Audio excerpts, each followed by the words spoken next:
Tem microfone aí, pastor? Não, agora que eu... Salmo 107. Quem achou, dê um glória a Deus. Vocês estão afiados, hein? Que benção. A minha é Almeida Revista e Corrigida. Talvez tenha ali, mas se não, seguimos com a que nós temos aí.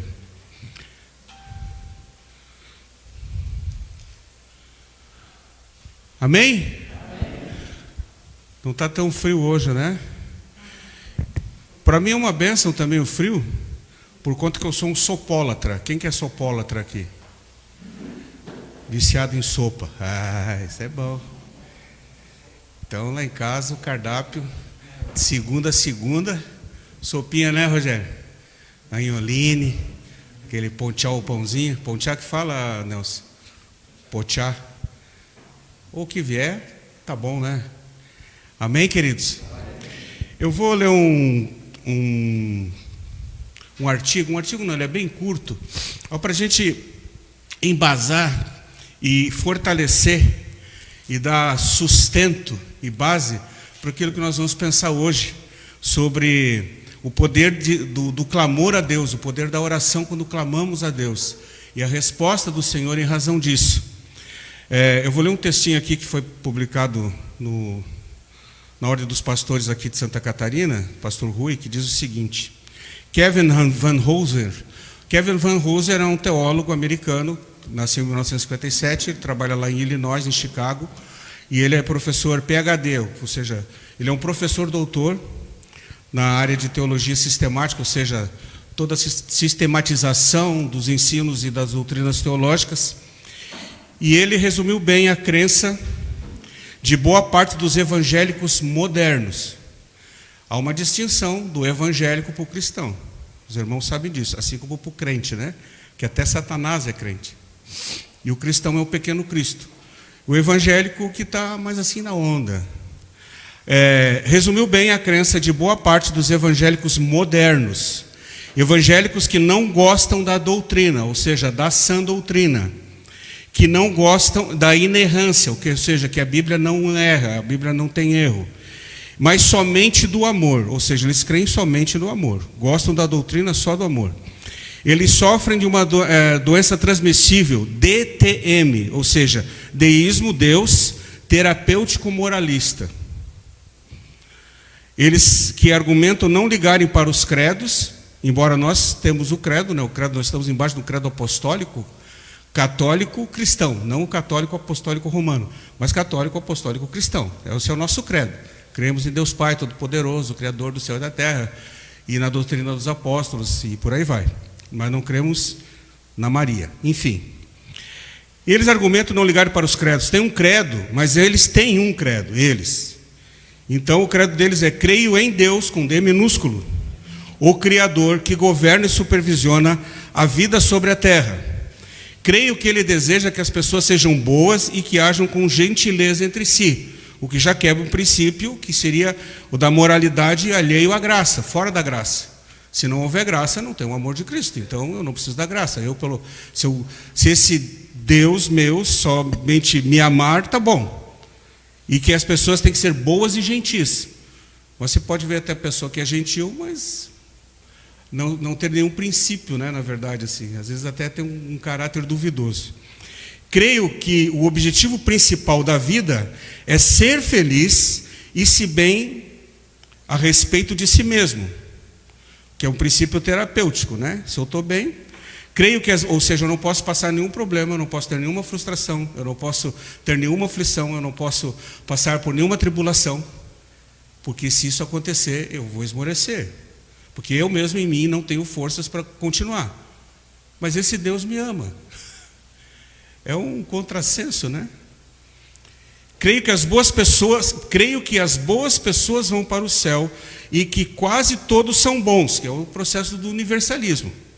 Não há, e também é o processo dos testemunhos de Jeová, que não há inferno, que cessou aqui, e que só os 144 mil que vão para o céu.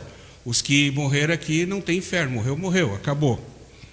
Creio que pessoas boas vão para o céu e que quase todos são bons, ou pelo menos simpáticos. Deus seja louvado.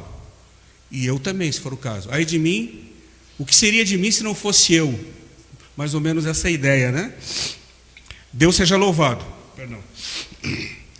Como é agora e talvez sempre, e pelos séculos dos séculos virtuais, amém. Isso obviamente não é nenhuma doutrina bíblica e nem da Trindade. É a doutrina do amor dos novos evangélicos. A vacina para esse tipo de deísmo é o quê? A Bíblia. Por que nós estamos falando isso? Porque se não for pela graça, se não for pelo amor, se não for pelas misericórdias do Senhor, se não for por Ele permitir que suportemos e passemos pelo fogo para sermos moldados e amoldados e purificados pelo fogo do Espírito Santo do Senhor, como que vamos no dia mal suportar o dia mal? Então está tendo uma corrente muito forte, a gente tem falado muito sobre isso, né? Discutido muito sobre isso, que se não for pela oração, pelo poder da oração, as coisas não vão acontecer. Porque Deus reside nesse meio do poder da oração. Não é que a nossa oração vai mover o coração de Deus, mas a Bíblia toda diz que Ele vai inclinar os seus ouvidos ao nosso clamor, porque Ele quer que tenhamos intimidade com Ele. Amém, queridos? Então, todos esses movimentos que estão tendo, eles são passageiros. A própria etimologia dessa questão, dessas palavras, são passageiros, vai passar. Mas o Senhor Jesus disse: passarão céus e terra, mas a minha palavra não passará. E nós estamos nesse combate aí como igreja cristã há mais de 2000 anos, depois do Pentecostes. E mais 400 e poucos anos depois do Pentecostes, onde começou a se institucionalizar igrejas como templos e criar escopos de doutrina para conseguir direcionar essa igreja, sempre buscando o governo não interferir na igreja e a igreja no governo, mas respeitar as autoridades. Então, e vocês vão ver que de tempos em tempos Satanás se levanta. No início era com fúria, como nós vimos a semana passada, Nero, né? Nós vamos fazer uma vírgula aqui no 2 Timóteo, retomar a semana que vem. Mas como é que vamos acabar com essa turma? Desculpe a expressão. Como que nós vamos acabar com essa raça de cristão? Matando, perseguindo, jogando na arena, dá para os leões, rolar no piche, toca fogo, serrar, esquartejar, crucificar. E anos foram assim. Anos e anos e anos, mas isso não está funcionando, então nós temos que tentar de uma outra maneira. Então vem as sutilezas de Satanás, vem se infiltrando no meio e vem tirando pessoas e fazendo às vezes homens de Deus e mulheres de Deus caírem, pecarem e escandalizar outros e outros saírem por conta disso. E a Bíblia, Jesus já tinha nos alertado disso, irmãos. Sim ou não? Quantos textos você vê, os textos escatológicos do Senhor, Mateus 24, 25 e 26 falam só disso. E depois Paulo, que vai pegar toda essa doutrina e, vamos pensar assim, comer e engolir a doutrina de Cristo, ser transformado pelo poder, pelo amor, pela graça, misericórdia de Jesus, volta a pregar isso com força. E nós temos visto, né, que ele fala isso muito para Timóteo: cara, cuidado, tem falsos mestres, tem pessoas que querem te derrubar, tem pessoas que vão se infiltrar no meio, tem pessoas que estão próximas de vocês, mas querem o teu mal. Cuidado, só o Senhor pode livrar você das garras do inimigo. Resistir ao diabo, ele fugirá de vós. Então tudo converge para isso. Então aqui, o Salmo 107 é a quarta parte dos salmos. Os salmos são divididos em 4 partes. Do Salmo 107 ao Salmo 150, final, é a última parte. E são as partes assim que é do período babilônico principalmente, daí depois da saída da Babilônia. Alguns salmos são chamados salmos de romagem, ou você vai ver na epígrafe aí da sua Bíblia, os salmos de degraus, ou seja, eles estão caminhando, cantando para seguir para Jerusalém. E um dos que chama muito a nossa atenção é o 137, que o pastor Clodoaldo pregou aqui há um tempo atrás, né? Foi uma palavra tremenda assim,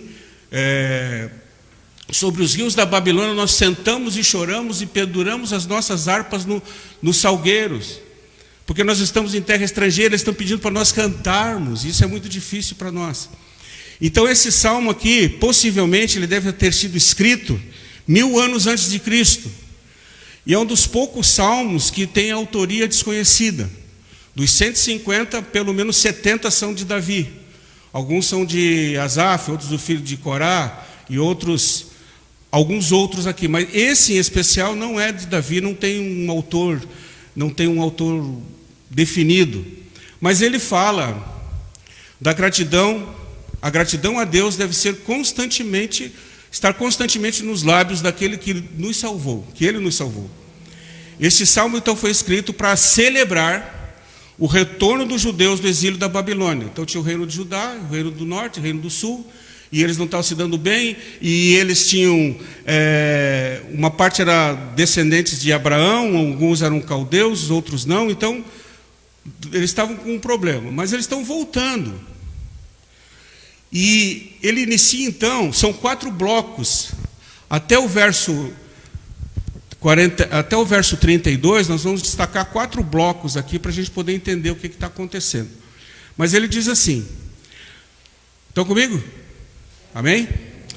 Louvai ao Senhor porque Ele é bom, porque a sua benignidade é para sempre.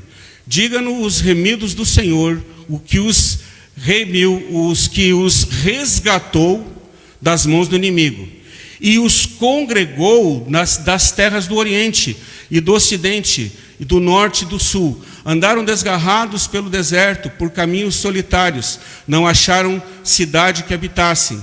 Famintos e sedentos, a sua alma neles desfalecia, e clamaram ao Senhor na sua angústia, e Ele os livrou das suas tribulações.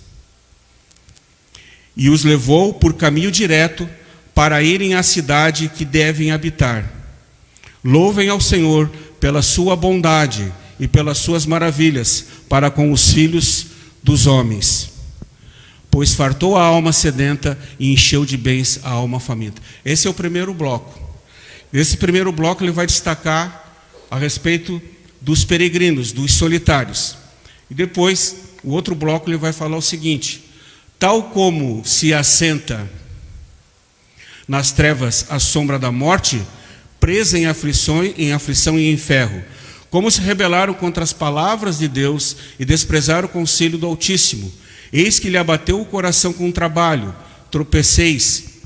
tropeçaram e não houve quem os ajudasse. Verso 13, o que diz, meus irmãos? Então clamaram ao Senhor na sua angústia, e Ele os livrou das suas necessidades. Tirou-os das trevas e sombras de morte e quebrou as suas prisões. Louvem ao Senhor pela sua bondade e pelas suas maravilhas, para que com os filhos dos homens, pois quebrou as portas de bronze e despedaçou os ferrolhos de ferro. Então agora essa segunda parte do verso 10 ao 16, esse segundo bloco. Então primeiro ele fala dos peregrinos. Nesse bloco ele vai falar a respeito dos prisioneiros. E agora do 17 ao 20 é um terceiro bloco que ele vai falar dos aflitos. Os loucos por causa do seu caminho, os nécios por causa do seu caminho de transgressão e por causa das suas iniquidades, são afligidos. A sua alma aborreceu toda a comida e chegaram até as portas da morte. Então clamaram ao Senhor na sua angústia, e Ele os livrou das suas necessidades. Enviou sua palavra e os sarou, e os livrou da sua destruição. Então nós temos um quadro aqui de peregrinos, prisioneiros, aflitos. Pois o verso 21 fala sobre louvar ao Senhor pela sua bondade e por suas maravilhas para com os filhos dos homens. E ofereçam sacrifícios de louvor, não sacrifícios de tolo, mas sacrifícios de louvor. E relatem as suas obras com o quê? Com alegria. Aí vem o último bloco, que é do 23 ao 32. Os que descem ao mar em navios, mercando nas grandes águas. Esses veem as obras do Senhor e as suas maravilhas no profundo. Pois Ele manda e se levanta o vento impetuoso, que eleva as suas ondas. Sobem aos céus, descem aos abismos, e a sua alma se derrete em angústias. andam e cambaleiam como ébrios, e esvaz-lhe toda a sabedoria, toda a consciência vai embora. Se perderam na vida. Então clamam ao Senhor na sua tribulação, e Ele os livra das suas angústias. Fez cessar a tormenta, e acalmam-se as ondas. Então se alegrem com a bonança, e Ele assim os leva ao porto desejado. Louvem ao Senhor pela sua bondade e pelas suas maravilhas para com os filhos dos homens. Exaltem na congregação do povo e glorifiquem na assembleia dos anciãos. Então ele aborda aqui os peregrinos, pelo menos essas questões: os prisioneiros, os aflitos e aqueles que entraram em tempestades e aqueles que conseguiram passar pelas tempestades embaixo da graça do Senhor. Mas quantas vezes você vai ver essa expressão aqui, uma em cada bloco, desse que nós destacamos aqui? Clamaram ao Senhor na sua angústia e Ele os livrou das suas necessidades. As 4 vezes. Você vai ver isso no verso 6, no verso 13, no verso 19 e no verso 28. Todas as vezes que houve um problema, que houve uma situação, que houve uma aflição, houve uma tribulação, eles fizeram o quê? Clamaram ao Senhor na sua angústia, e Ele os livrou como? Na tribulação, e Ele os livrou das suas angústias. Então é interessante a gente pensar nesse retrato do grande amor de Deus para conosco. Pensar que eles estão em todas essas situações aqui, e você vai ver pelo menos 8 ou 10 feitos de Deus aqui, se a gente puder destacar. Um deles é resgatou. Veja que no verso, já a partir do verso 1, ele inicia dizendo o seguinte: antes de tudo, dê graças a Deus. Antes de tudo, louve ao Senhor. Louvai ao Senhor. E é o imperativo, louvai ao Senhor. Por que eu devo louvar ao Senhor? O texto é retórico, né? Já está respondendo para você. Ele fala: louvai ao Senhor porque Ele é bom. Vocês lembram o que Jesus disse quando falaram assim: o Senhor é bom? Jesus falou o quê? Ninguém é bom. O único bom é o meu Pai que está no céu. Então, além da lição assim, talvez quem perguntou jamais pudesse imaginar que o Senhor Jesus fosse dar uma resposta dessa. Porque quantas vezes a nossa vaidade, o nosso ego sobe, vamos pensar assim, não encontrei a palavra melhor agora, mas ele aparece, né? Disse: pô, que bom que você é bom nesse negócio. Aí às vezes ainda dá assim: não foi bem assim, isso aí foi tranquilo. Mas não é ruim isso, não estou dizendo que seja ruim, mas o Senhor Jesus, nas pequenas coisas, nos dá lições tremendas. Ele falou assim: cara, não tem ninguém bom, o único bom é meu Pai que está no céu. Ou seja, eu louvo a Deus porque Ele é bom, Ele é o único bom nesse sentido, que não quer nada em troca, que não vai barganhar com a gente. O próprio Jesus falou hoje de manhã, não foi hoje, foi outro dia que foi falado, que, no devocional, que eu acho que o Jeff que gravou, que o que a mão direita dá, a esquerda não deve saber, do Sermão da Montanha que Jesus está falando. Porque a sua bondade, a sua benignidade é para quando? Para sempre. Diga-nos remidos, nós somos remidos, salvos, separados. Digam os remidos do Senhor, nós. Irmãos, eles estão falando, o contexto aqui, é bom você entender, é bom a gente pensar, é Velho Testamento. O sistema de adoração, sacrifício. O sistema de adoração, levar animais, ou fazer sacrifícios ao Senhor. E aqui ele está dizendo, já apresentando para nós a maravilhosa graça da salvação em Cristo Jesus. Então aqui já está tipificando o Senhor Jesus. Vocês são remidos. Aí nós podíamos pensar, naquela época, não, mas eu preciso pagar alguma coisa para isso. Eu preciso ir lá pagar uma promessa para eu poder receber essa graça. Não é assim que a gente escuta algumas coisas? E ele está dizendo que não, você já é remido. Por quê? E Ele os resgatou da mão de quem, irmãos? Gente, nós teríamos aqui talvez um culto todo só para falar do versículo, quanto mais do salmo inteiro. O Senhor é bom, a benignidade dele dura para sempre, não vai se afastar de nós, as mãos do Senhor. E ele nos salvou, nos proporcionou a salvação, ele nos justificou e ele nos resgatou da mão de Satanás. Pode dar uma glória a Deus por isso? E olha, aí você vai ver o entorno do contexto do pessoal perseguido, do pessoal no deserto, do pessoal sem pátria, sem cidade, sem ter para onde ir, batendo a cabeça, com sede, com fome, alguns desfalecidos, alguns que já não queriam nem mais comer, né? Entregaram para os paraguaios. Mas ele diz assim: louve o Senhor pela situação que você está. Por que a gente pensou, a gente não, por que o Senhor nos orientou a trazer essa questão? Porque é o que estamos vivendo, irmãos. Desesperança, sim ou não? Você não sabe o que vai acontecer amanhã? Então ele já inicia, antes de qualquer pedido, antes de qualquer murmuração, antes de qualquer outro clamor, que ele só no verso 6 aqui na nossa divisão, é que eles vão clamar ao Senhor. Antes de tudo ele fala assim: agradeça a Deus pelo que você tem, porque é Ele que te deu, e vai te dar muito mais daquilo que você pensa, muito mais do que pedimos ou pensamos. Ele vai suprir todas as nossas necessidades, todas as bênçãos espirituais já estão separadas, as regiões celestiais em Cristo Jesus, é a promessa dele. Por isso que nós entramos com aquele texto lá do teólogo, para dizer que tudo depende de Deus, e tudo é de Deus. Mas nós sim fazemos a nossa parte em orar, clamar e chamar a existência à palavra. Senhor, está na sua palavra, e a sua palavra não tem erro, não há sombra de variação. O Senhor Jesus disse que a palavra dele não vai passar, que passarão céus e terra, mas a palavra dele não. E que Deus não é homem para que minta, e nem filho do homem para que se arrependa.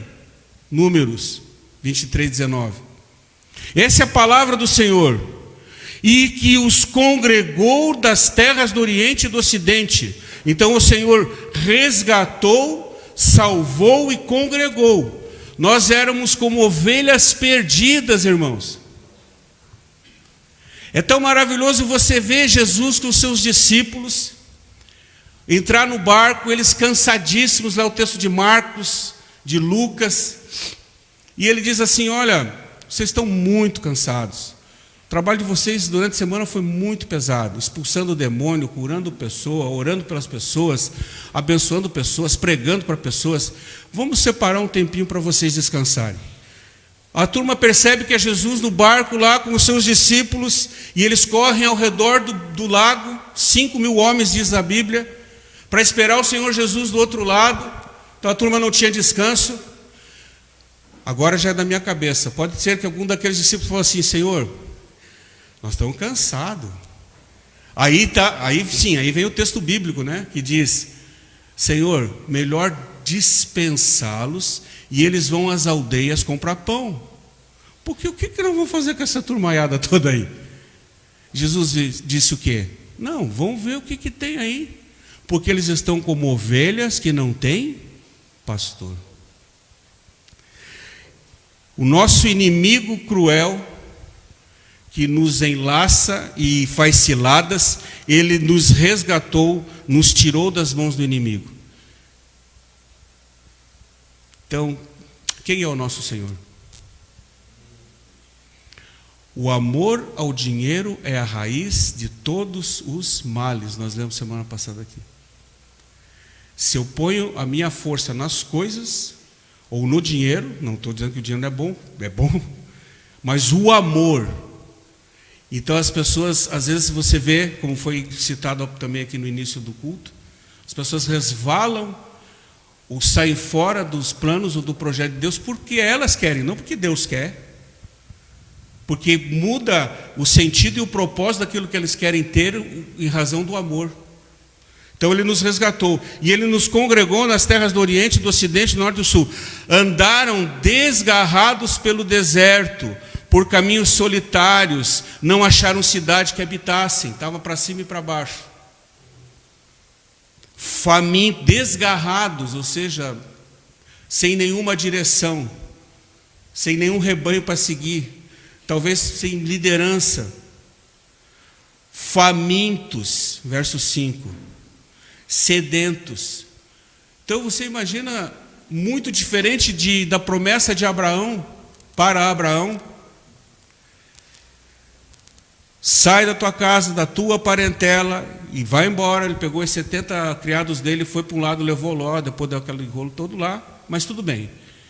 E eu vou te mostrar. A Bíblia não mostra nenhuma dúvida no coração, ou na mente, ou na consciência, ou no discernimento de Abraão. Ele obedeceu e foi.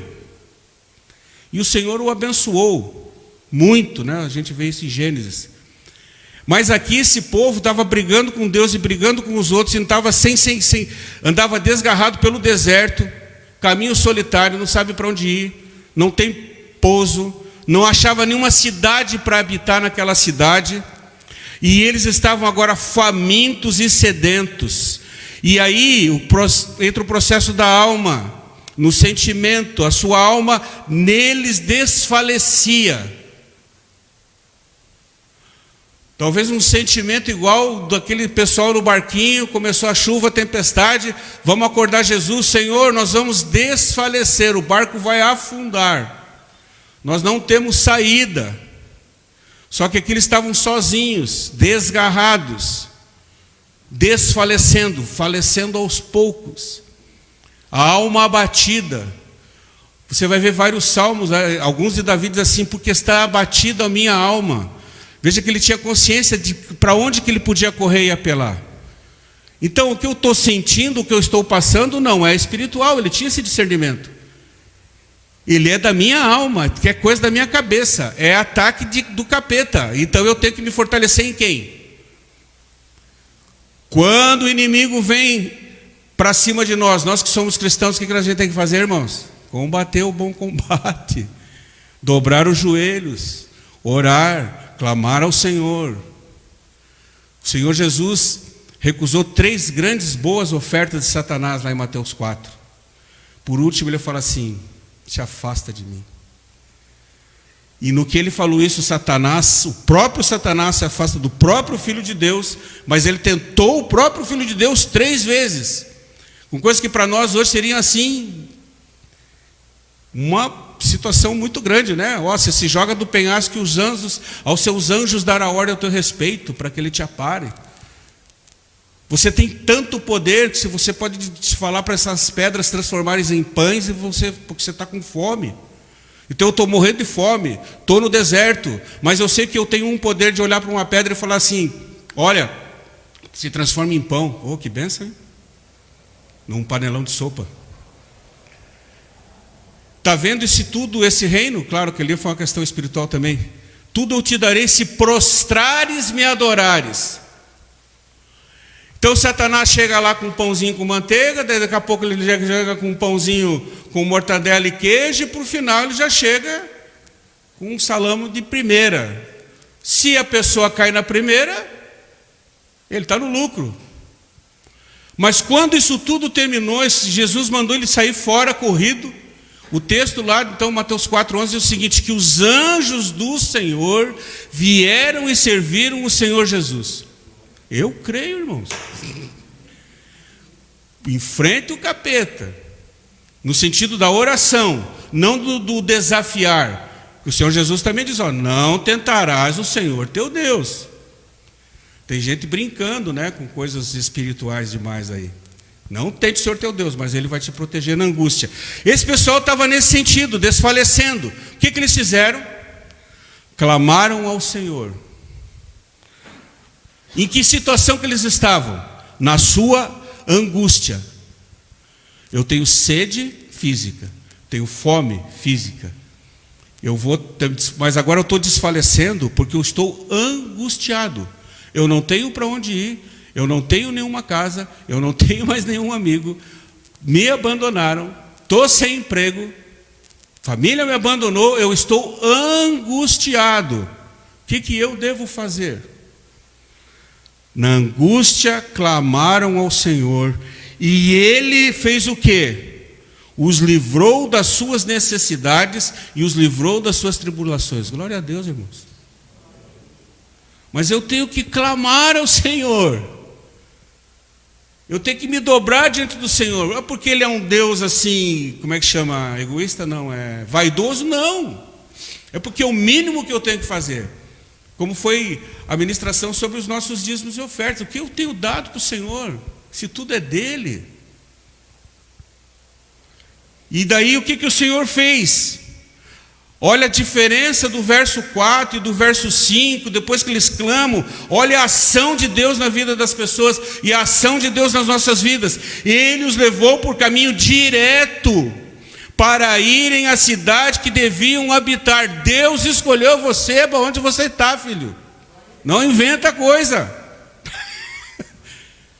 Vou pular para cá. Não, aqui está. Agora eu vou para lá. Fique no lugar que Deus te colocou. E você está honrando a Deus e Deus vai te honrar ali. Mas é só problema, é só pepino, é só gente ruim. Parece que é um caminhão de macaco que tanto incomoda a gente. Fique firme. É Deus que vai honrar você. Porque as perseguições vão continuar, irmãos. Porque nós vivemos num mundo cruel. Sabia disso? A turma, como dizia uma pessoa que trabalhava para nós, a turma são fogo. A turma são fogo. Depois edita isso aí, tá? Vamos dizer assim, olha, vamos pegar uma parte assim, esse pastor não sabe nem falar. Mas enfim, Ele os levou por caminho direto, não parou em lugar nenhum. Talvez a turma olhou assim, puxa, nós passamos por aqui, não vimos isso, porque os nossos olhos, às vezes, espirituais estão embaçados, como foi as escamas nos olhos de Paulo. E Paulo orou 3 dias e 3 noites, até que veio um abençoado, impôs as mãos nele e ele foi liberto. Liberto e salvo. E salvo para servir.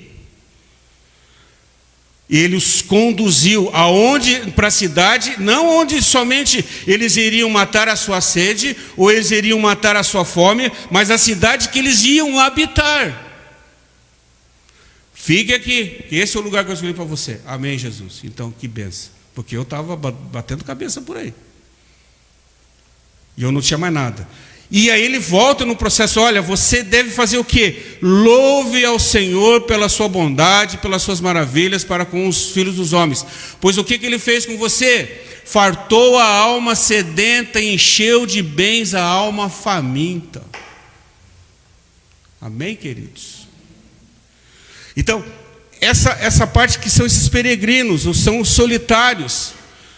E depois, no verso 10, ele vai então dizer que tal qual se assenta nas trevas, à sombra de morte, preso em aflição, já é um outro pessoal. Eles estão prisioneiros de Satanás. Como se rebelaram contra as palavras de Deus e desprezaram o conselho do Altíssimo. E o Senhor vem falando para o povo, o Senhor vem falando para o povo, o Senhor vem falando para o povo. Uma parte clamou, entendeu, e o Senhor resgatou. Outra continua contra o Senhor. Eis que lhes abateu o coração com trabalho, verso 12. Tropeçaram, e não houve quem os ajudasse. Então, o que eles fizeram? Quando a lamparina acendeu na cabeça deles.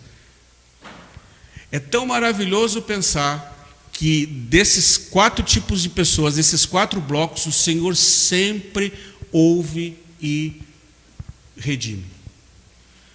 Porque Deus podia muito bem falar assim, vocês se voltaram contra mim, eu não quero mais saber de vocês, não há nenhum arrependimento no coração de vocês.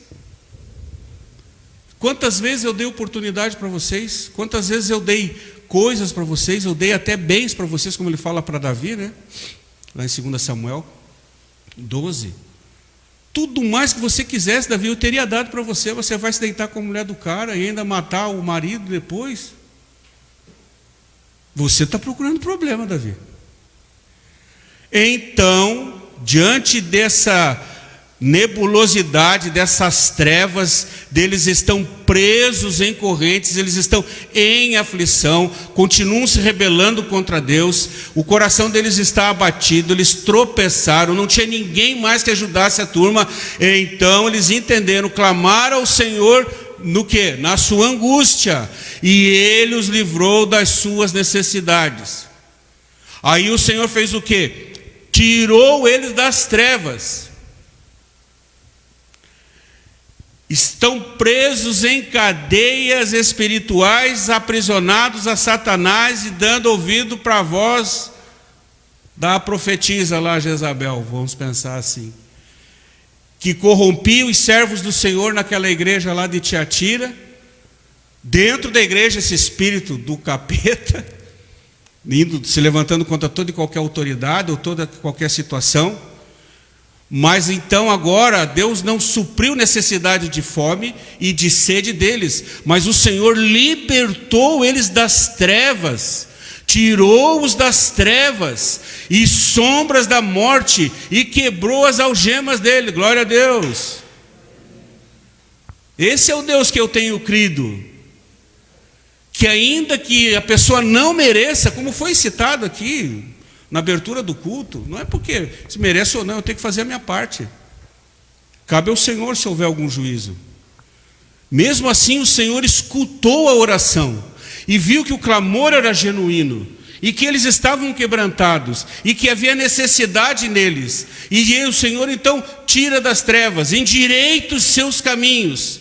E ele fala de novo assim: louve ao Senhor pela sua bondade, pelas maravilhas para com os homens, pois quebrou as portas de bronze, despedaçou os ferrolhos de ferro e libertou você das garras de Satanás. Hoje de manhã estava fazendo a ceia do Senhor lá em Três Itilhas e estava terminando, né, a ministração da ceia, e daí uma irmã pediu a palavra, e eu não sei se bem esse termo de novo convertido ou não, ele cabe, mas uma pessoa, vamos pensar assim, também não posso dizer nova na fé, mas como membro de igreja cristã, recém, um ano talvez um pouco mais, e começou já nesse tempo a frequentar a nossa congregação lá, e foi para lá, e aceitou o Senhor, batizou, então. Aí ela falando que tempos atrás ela tinha pedido, até no grupo de oração daqui e de lá, de Três Itilhas, oração porque ela estava tendo um nódulo no seio e estava com receio e estava muito angustiada e estava chorando muito, e daí orou, pediu ao Senhor, clamou, e o Senhor, para resumir bem a história, libertou, curou, melhor dizendo. Então ela falou: não, eu queria dar esse testemunho. Ela falou: eu quero dar um outro testemunho. Irmãos, eu fumava, mas não era pouco, era muito, e eu clamei ao Senhor. E eu pedi ao Senhor que o Senhor me libertasse, porque era vício. Ela falou assim: irmãos, cansei de sair daqui da igreja, chegar em casa louca para fumar. Mas eu dobrei os joelhos, clamei ao Senhor, pedi ajuda, e o Senhor me libertou disso também. Então nós precisamos clamar ao Senhor, irmãos. Eu não tenho força, eles estão dizendo assim: nós estamos desfalecidos, mas eu preciso que o Senhor me ajude. E é tão maravilhoso então você pensar que o Senhor, em todo esse problema dessa turma, libertou, despedaçou os ferrolhos, acabou com as portas de bronze, com o principado, potestade, o que quer que seja de Satanás na vida, na sua vida e na minha. Então por que eu vou retroceder? Eu não lembro bem o tema, mas eu não lembro bem a pregação, o texto, mas o tema de uma pregação que eu escutei muitos anos atrás, assim: como ser livre se eu sempre fui escravo. Então a pessoa sempre estava com uma situação ainda aprisionada, né, por Satanás, e ela tinha dificuldade de se libertar daquilo. E o outro ponto então que a gente vê dos aflitos, os loucos, verso 17: por causa do seu caminho, os necios, por causa do seu caminho, do quê? De transgressão, e da sua repetição dos pecados, das suas iniquidades, eles são o quê? Afligidos pela consciência, pela sociedade, pelo meio que eles vivem. E também foi falado há pouco aqui, por apontar o dedo. Pessoa que tem 50 traves nos olhos, mas vê um cisquinho no olho do irmão: você está com um problema, você tem que se consertar, irmão.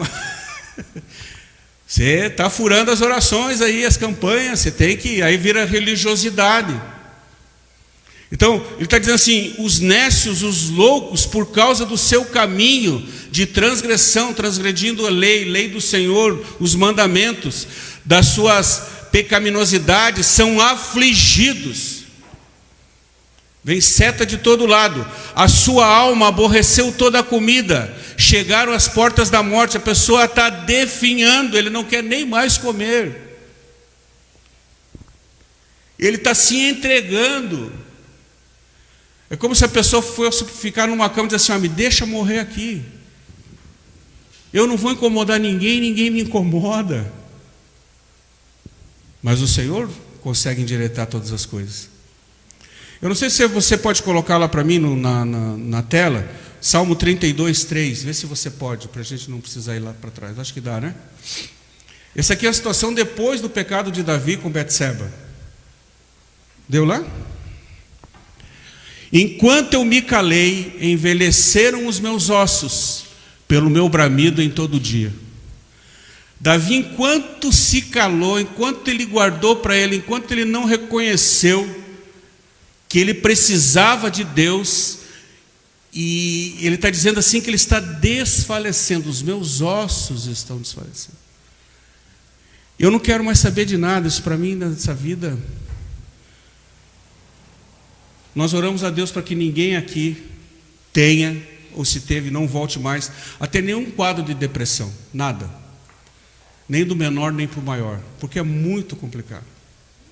É complicado para a pessoa, é complicado com quem... Complicado não seria bem a palavra, mas a dificuldade que se tem para vencer isso. Que terapia!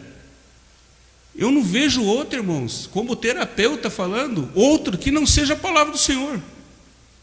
Não vejo. Entrega o teu caminho ao Senhor. Está definhando a minha alma está vazia, a minha alma está abatida, eu não quero mais saber de nada, eu vou para o Senhor. Então, eles entenderam isso. Veja que já está num outro tipo de gente. Olha que complicado que estava esse grupo, né?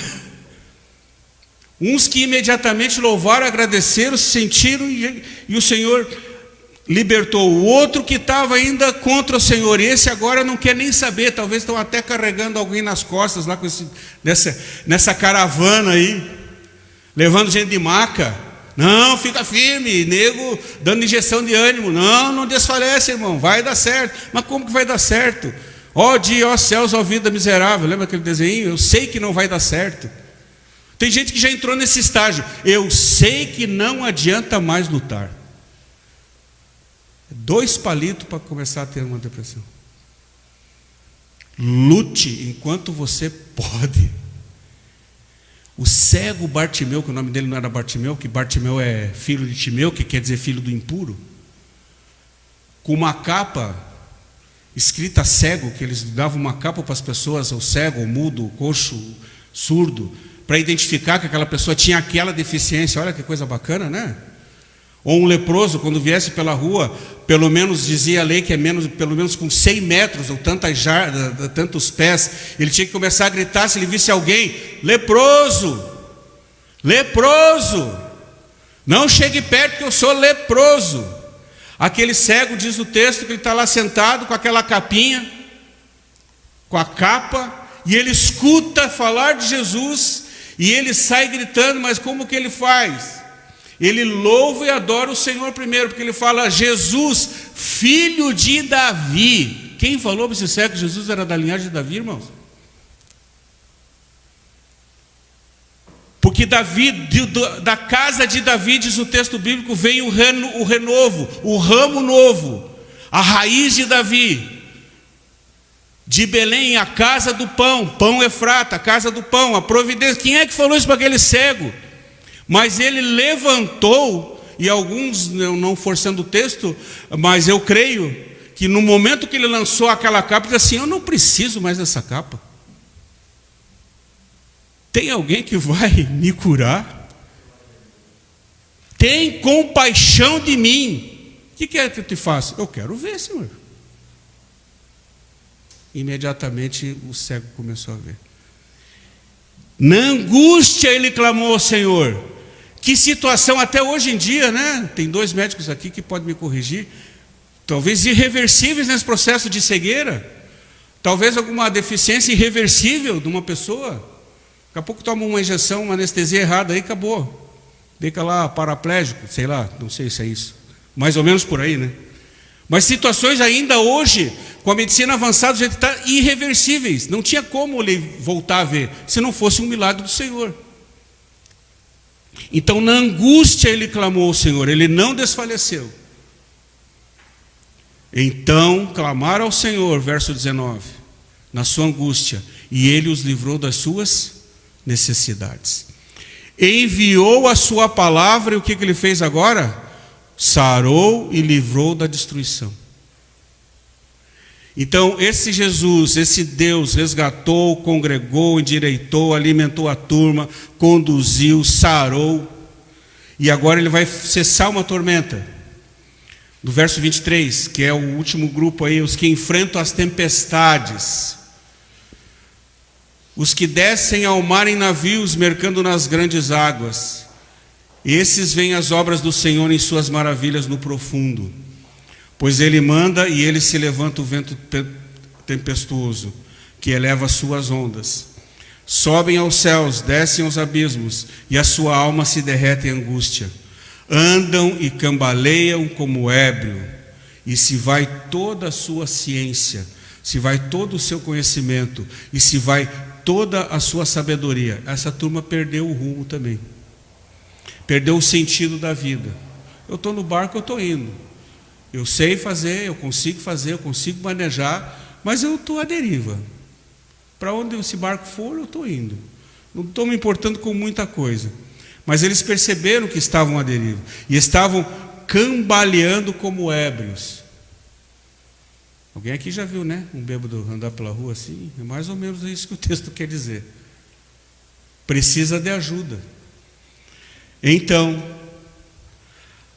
clamam ao Senhor na sua tribulação, e o Senhor os livra das suas angústias.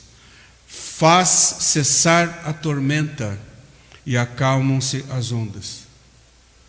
Está tendo alguma tormenta na sua vida essa semana? Teve? Glória a Deus que não. Você prevê que possa ter alguma essa semana?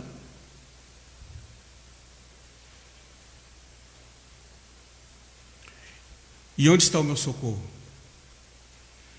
Eu creio que foi a Cleusa que semana passada falou esse texto aqui, ou a semana passada, ou quarta-feira. Salmo 121, né? Eleva os meus olhos... Não, 24 você falou, mas... Eleva os meus olhos para os montes. De onde virá o meu socorro? Não sei o que vai acontecer amanhã, não sei o que vai acontecer daqui 5 minutos, não sei o que vai acontecer daqui meia hora. Mas na angústia eu clamo ao Senhor. E eu elevo os meus olhos para os montes. De onde virá o meu socorro? Talvez ele tendo uma conversa com a turma ali, e talvez se houvesse um... Por isso que tem alguns salmos, né? Que tem aquela palavrinha selá, que é uma pausa que eles davam de um canto para o outro.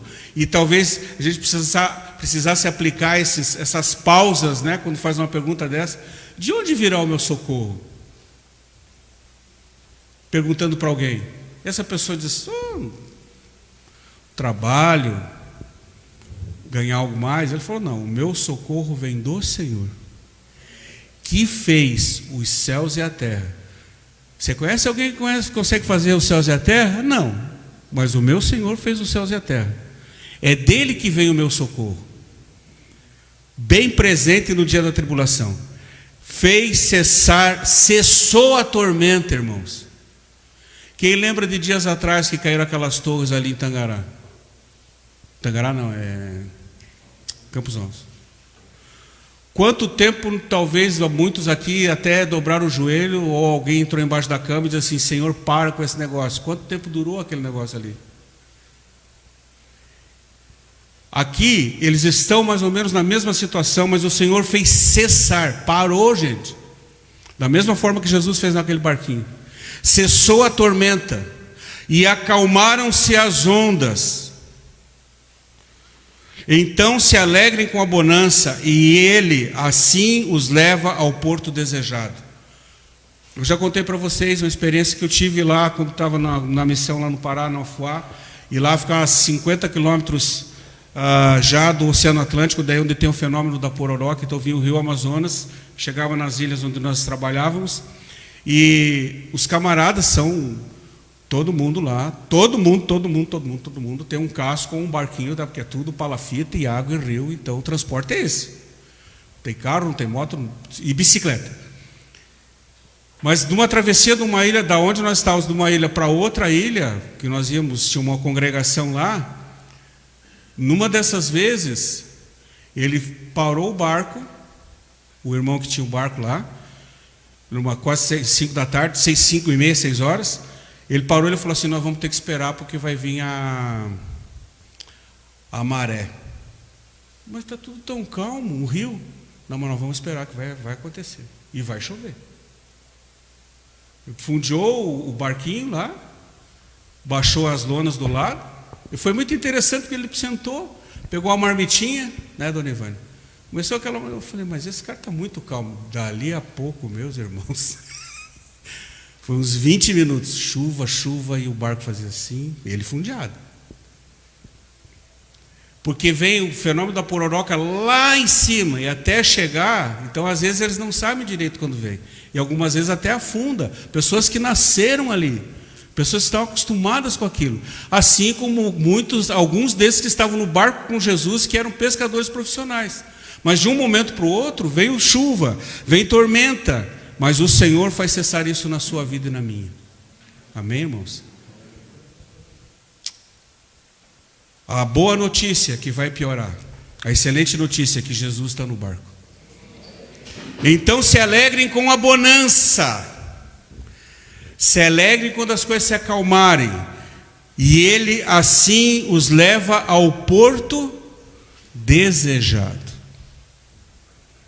Onde você quer levar a sua vida? Onde você quer chegar com a sua família? Quais são os teus planos? Quais são os seus sonhos? Quais são os seus anseios? Ponha nas mãos do Senhor. E se Ele entender que é bom, perfeito, agradável, primeiro para Ele e depois para você, vai acontecer na sua vida. Se não, irmãos, espere e espere. Enquanto Jesus não virar a chave, espere. Louvem ao Senhor pela sua bondade e pelas suas maravilhas para com os filhos dos homens. Exaltem-no na congregação do povo e glorifiquem na assembleia dos anciãos.